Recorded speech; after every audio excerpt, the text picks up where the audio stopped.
état de forme bii lan ngay mën a wax lu négatif ça existe pas xam nga lan moo tax parce que le gars il est discipliné maanaam moom ñëwul ci làmb ci ambition comme motivation moom dafa ñëwee ak discipline.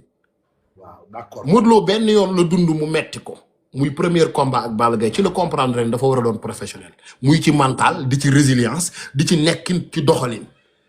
on est d'accord léegi ma ñëw ci Sa Thiès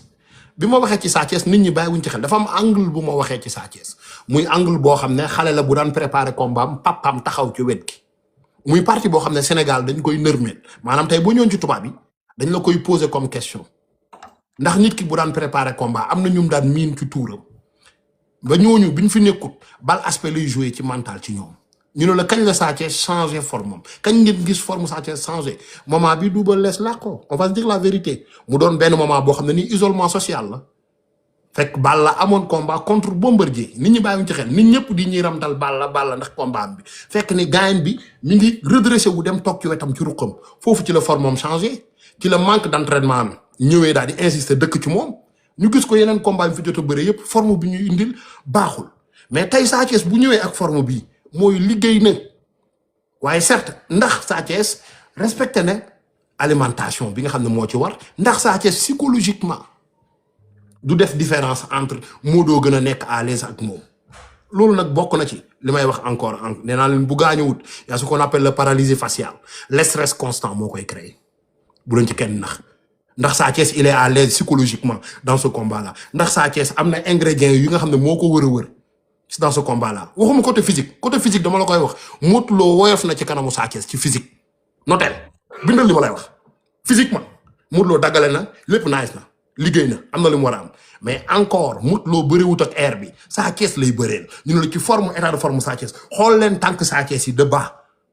ngeen comprendre ne gaañ bi joob na kon physiquement Modou Lo woyof na ci kanamu Sa Thiès on va dire la vérité maintenant est-ce que loolu moom mooy créer bëre bi war ma ne la Modou ci forme bi mu nekk dafa am logique bu mu war a mën a topp mooy sama combat nii laa koy dérouler nii la war a doxee bu weesoo loolu Sa Thiès day jël combat bi teg ko ci loxoom te Sa Thiès xam na ne combat am du combat boo xam ne da ngay ñëw demee ci élancé bi nga xam ne moom la Modou Lo préparé donc fii échec la jeu d'échec la mooy saa day nangoo accepter Modou Lo duma ko mu jàpp ko daan ko c'est la seule raison bu la ci kenn nax te mental mooy def loolu saa bu amut mental bi fii ak 90 combat Modou Lo da koy daan mais foo mu ñëw ak mental bi war raaj fa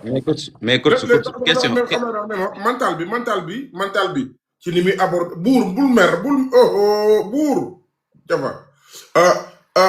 mental bi ci li muy abordé combat bi la par question yi day gaaw yow tamit te da koy buur xaar buur defal naa dañuy ñëw foofu Bakary nga yeewi ñu buur defal naa buur ba am sedd buur waaw buur Baye Ndiaye mi mënul génn këram sans mu joxe dépense foofu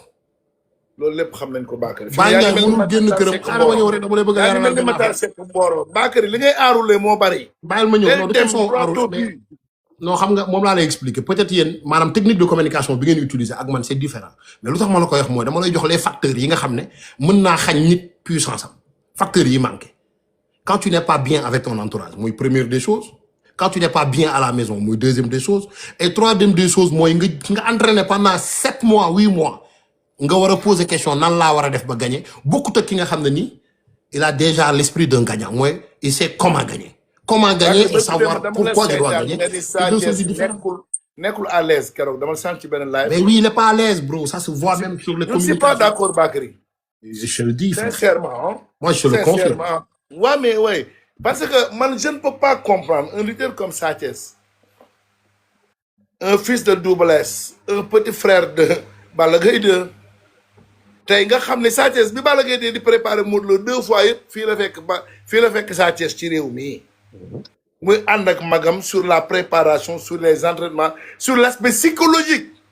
moo tax chaque jour Balla Gaye 2 dafa naan ki ñuy bëreel xam nañ ko c'est le pluriel du dëgg ba Sa Thiès a toujours rêvé de disputer un combat royal donc comment se fait-il que avec ce rêve de boy là yegg si ba fii gis benn Modou Lo war a bañ a am la tête wala bañ a am kii wala mu turam non je ne pense pas gis nga Bakary. wax nga ko avec ses rêves. waaw maa ngi ñëw Bakary. Sa Thiès a un très bon mental gis Jamaïcain nga dafa demande. gis nga bi ñuy préparé Zarko yaa ngi ci àll bi. man buur néew na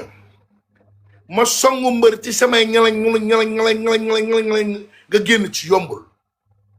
waaw sa communication bu dafa garaaw. Sa Thiès dama demoon ba sës ko man ci miir te je le sentais et je le savais. Et pourtant il a lutté avec Zarko ci benn mental de fer bu baax yow déjà signé ak Zarko rek dafa jafe donc pour man dëgg la Modou est un vrai professionnel dans le sens péjoratif parce que il est expérimenté c'est un doyen de la lutte il est le roi des arènes pendant 6 ans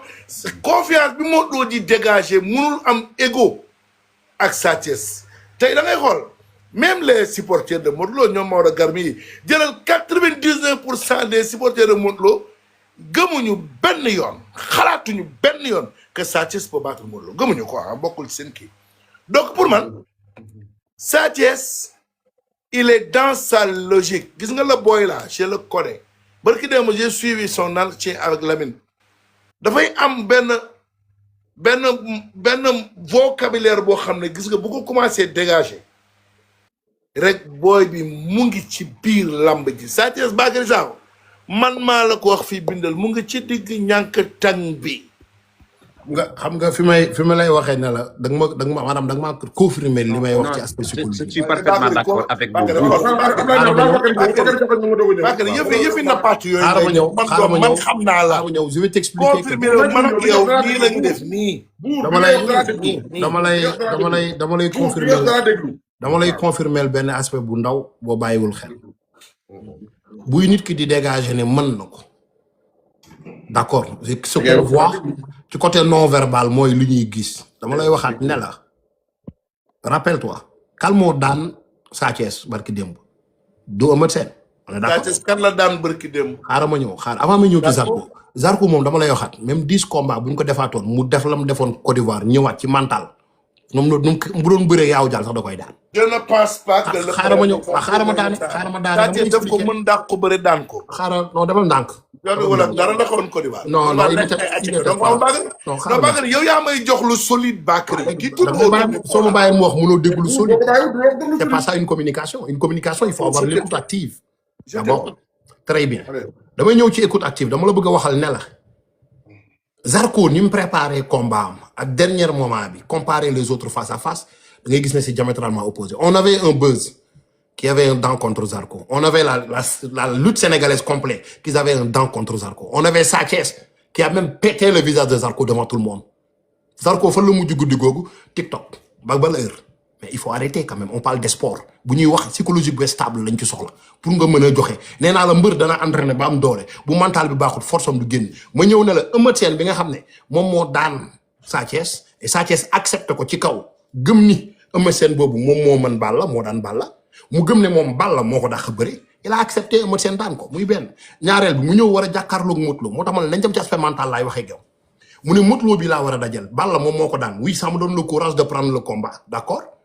mystiquement xam nañ fu ñu ko dugaloon teg point déglu ma bu baax mais ci biir wàllum sport ak bëre automatiquement xelam day delluwaat ci Modou Lo bi daan Eumeu Sène ñaari yoon déglu ma bu baax cette communication bi nga gis ci communication wu di face à face yi yëpp bu fekkee ni sa mbër yow bu préparé nii nga koy communiquer loowee amul benn supporter am buy gëm ni mën na daan adversaire bi moo tax man la mentalement fan la Sa Thiès toog quand tu as posé de question Sa Thiès làmb ji kal ñoo la ciy préparé nga mu ne man woo naa ñëpp daal ça veut dire quoi woo naa ñëpp ça veut dire quoi mooy booy bi mi ngi préparé combat am mais en isolation mooy première des choses deuxième des choses li ko war a wër dooleel ko jox ko envie wax ne kii mooy futur roi des arènes ñu takk ay banderole peinture koñ bi dooleel ko pour mu gën a am fit gën a am concentration dem jëli li mu war a jëliwu ko lan la waa Guédiawaye di def depuis ba léegi ndogu ji la ñuy def à part ça bu weesoo lal amul kenn koy dégg muy communiquer bu weesoo yow mi di communiquer mu mel nii amul maanaam Sa Thiès ñaax bañ ko war a ñaax dañ ko koo ñaaxut donc psychologiquement dama la koy waxaat billahi wallahi wa taalahi combat bi du combat wu physique combat bi combat mental la par la force ñu bëgg ak ñu bañ et on voit que Modou Lo est sur carte blanche carrément Sa Thiès moom moo nekk ci zone grise boobu nag c'est pas trop tardé waaye war nañoo war a mën a toog wax ak moom ci xel na ko rêve bii nii waroo taxaw di wax ne ñee dañoo waroon a daanu man bu ma déggee mbër ne ma ñee dañoo waroon daanu mooy man su ma daanoo baax na c'est xam nga moom laa la expliqué buur 7 mois d'entraînement ñu ne la 1 mois d'entraînement 1 mois nga jël combat ma ne Fadam mooma man gëm naa loolu jël naa combat bi mooy roi des arènes 3 mois d'entraînement su ma ñëwee dama naan kii ëppatuma doole 4e mois bi ma ne wóor na yàlla maa ko dàq bëri ndax li ma contact doy na 5e mois bi ma ne lii doon tout combat 6e mois bi man leen may roi des arènes 7e mois bi man leen lii doon tout combat du xool du affiche du jour combat damay ñëw falax ko dem c'est ça la confiance est-ce que Bakary Sakho c'est ça la confiance est-ce que Bakary Sakho yow bokk nga sur les minorités yi gëm ni que Sa Thiès peut devenir le roi des arènes le 5 avril. croire Sa Thiès maanaam gëm Sa Thiès c'est pour cela que tu as cette communication xam nga ñun dañuy wax des fois ñun dañuy critiquer waa ji fekk na yéen bàyyi woo xel en fait dama lay wax ne la Sa Thiès li may wax nii c'est son arrangement à lui psychologiquement mentalement il doit être prêt pour faire face et je vous le dis beneen erreur bi feeñaat mooy Fadam mii def na fi appel Balla Gaye dugg dal ci kaw Franc je me rappelle très bien avant-hier yàggul dara mais imaginez le jour du combat quand Franc va déclencher sur Balla Gaye Sa Thiès va pas aimer ça ça va créer une manque de concentration déjà de base juste pour wax la ne la dafa am combat fu muy toll buur tu n'as pas besoin de certains trucs li nga gën a soxla mooy le focus. Bakary bul fàttali Modou Lo ak Franc bokkuñ écrit. waaw d'accord mais terewut déggoo lu ma la wax fu Franc déclenché ci kaw Balla Gaye coow lu stade boobu danañ fàtte ñaari combat yi tourné xool fële loolu yàlla moo ko def. mais tey jii yàgg Bakary Sakho yàgg buur du ngeen mën a gaaw a déggoo ndax lu tax loolu mooy yow li ngay xaar ci Sa Thiès mooy Bakary automatiquement daa jàpp ne Sa Thiès amagul mental bu mën a freiner Modou Lo. mais yéen ñu koy dékk micro yëpp xam ngeen loolu. man moom personnellement Fadam buur man dama gëm ni que Sa buur mi Thiès yàgg tiim Sa Thiès gis na ci Sa Thiès ci benn rage boo xam ne nii gëj na ko cee gis. mais dafa am rage yoo xam ne rage ragal la déglu ma. alaaj Fadam lu mënul comprendre Fadam. xaaral kii daal nga ñëw xaaral dem nga ñëw. Fadam ngar bi buur waaw xam nga buur maa ngi jégalu Bakary en un mot ma résumé leen li kër ci Bakary yi wax en un mot. xaar gar mi une minute rek ma daal. yow xaaral tuuti dañ la may nga développé li nga bëgg a développé. non moom sax bu daaneel ñu bàyyi sama fils mu daaneel. non moom sax xarañ la dañuy xam fi mu jëm ak fi mu jëm mais gis nga Fadam. waaw. wallahi Sa Thiès ne va pas rater le train. maa ngi wax depuis lors gis nga cette famille là ñoo gën a nekk à l'aise ci bëre wala préparer combat seen diggante ak Modou Xarañ Lo. mais looloo waral gisatoo Ibulaay gisatoo Jamaïcain. gis nga man dama gëm ni que tey ñëpp dañoo raar. dëgg la Modou xëj na mental d'un vrai professionnel sportif moo ko dab au cours des années quoi c'est normal. Un esprit sain dans un corps sain cette sainteté d'esprit là dab na ko mais est-ce que Modou Lo ba daje woon Modou Lo ba préparé woon ak Balla Gaye de 2012 Modou Lo bi préparé ak Balla Gaye de 2018 ak Modou Lo bi préparé ak Sa Thiès c'est diamétralement opposé mais ñoom ñi ko doon préparé ba tey ñoo fi nekk. mais bii gën a wex. waaw te gis nga physiquement bii gën a wex. Bakary déglu lii ma lay wax de. ñëwal on vient. si toutefois que l'histoire se répète.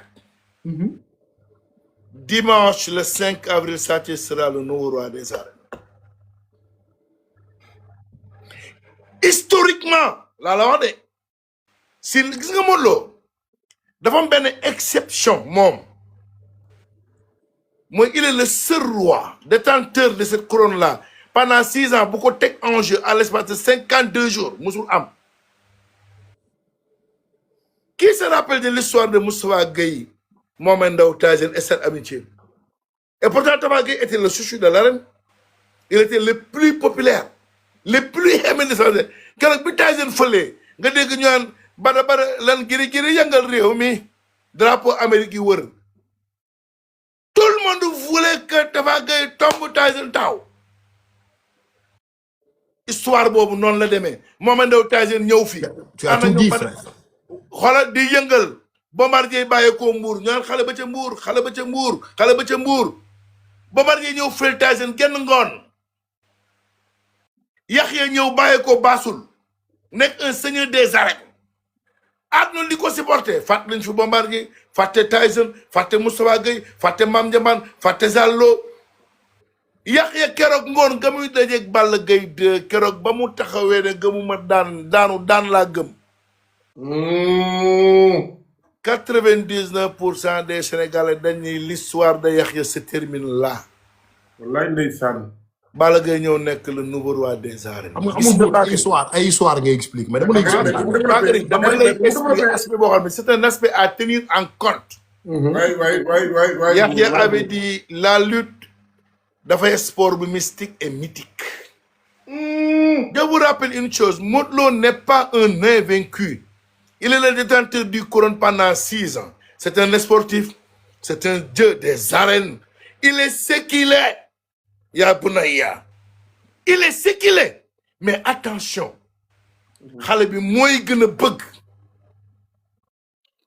Modou Lô mos na ko ba sàqami ko ba mar ko ba wu naan ndox. Xale bee ko bëgg toog. buur mais alaaj buur xam nga looy jaawale moom laa lay wax.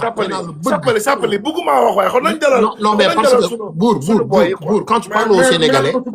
non alaaj faram dafal ndànk non xaaral gis nga buur mi buy wax ak Sénégalais yi. ok Sénégalais yi mën nañoo comprendre li muy teg nii ay xale bee gën a bëgg loolu déterminé wut combat gën a bëgg tax na mbër daanu gën a bëgg tax na mbër ñëw fërërëri naan jeexal combat am. dama la bëgg expliquer ne la rek.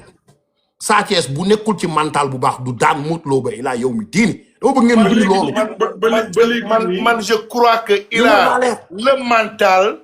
il a l'esprit am na doole ji te am na bëree bu ko mën a may mu nekk le roi des arènes le dimanche 5 avril inchallah. te vos arguments j'accepte je respecte mais dama lay wax rek ne la encore bu fekkee ne bruit yi nekk biir géej waaye nii lay continuer mbër mi bu ñëwee du xam lu muy bëre day ñëw jaay boppam. Le boy n'a pas préparé ce combat avec les Guédiawaye. Ah ouais, c'est ça. Il va aller à la lutte, non? mais man nag Bakary Sakho li Modou Lô def Modou Lô ni mu convoqué ñi muy ko dàggal ni ma ci àndee noonu laa àndee ni Sa Thiès convoqué ñi muy àndal. D'accord naa ci loolu. Bakary Canada bëri na ay salle. waaw. mais tey jii bu ñu ñëwoon Bakary Sakho yaa ngi préparé combat international nga yëg ne Mike Tyson war naa préparer Bakary Sakho am ci beneen gagnant bu bokk te bu ñu ko doon am Bakary Sakho da koy jaral sport da koy jaral mu fay xaalis da koy bi avion fay Mike pour Mike mën ko préparer. boobu damay xool ndax Mike moomee am na fer ñeentu Sa Thiès. am na loo yëgagut ba léegi am na loo yëgut ci kaw Modou Lô ah xarañ bisimilah. Madame Tou maa ngi lay nuyu. waaw di la siyaar di jaajëfal di la kontaan bu baax a baax ci yow. di nuyu buur géwél di nuyu yalmin bi kër ci Bakary di nuyu Ablaye Naar li kër ci Bakary wax rek fa laay tàmbalee wala sax fa laay dugal sama kàddu Sa Thiès am na physique am na moral am na mental am na jàppale lépp lu mbër di am pour jàkkaarloog un roi Sa Thiès am na ko saa dafa am lu mu manqué wala soit lu mu war a am wala soit daa lu mu war a yóbbaale ci làmb ji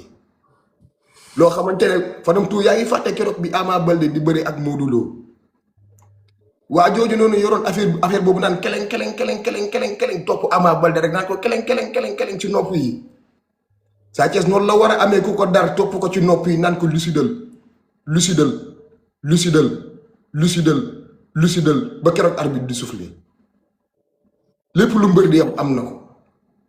lépp lu jàmbaar di am Sa Thiès am na ko waaye bu lisudul mënul daan Modou Lô.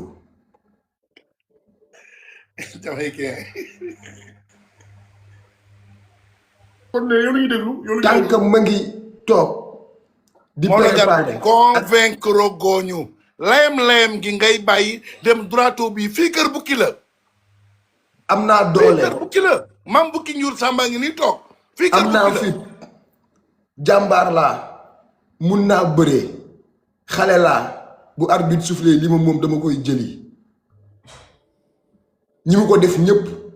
da leen daan te li sudul ñii dañ ko daan te li sudul waaw léegi après Sa Thiès nii lay bëree li ma la wax jàppal teel bindal bu li sudul mënul daan Modou Lô sa digganteeg yàlla nañ ko parier Sa Thiès day xeex ak yow nañ ko parier Garmi Sénégal li xoolal plus de 3400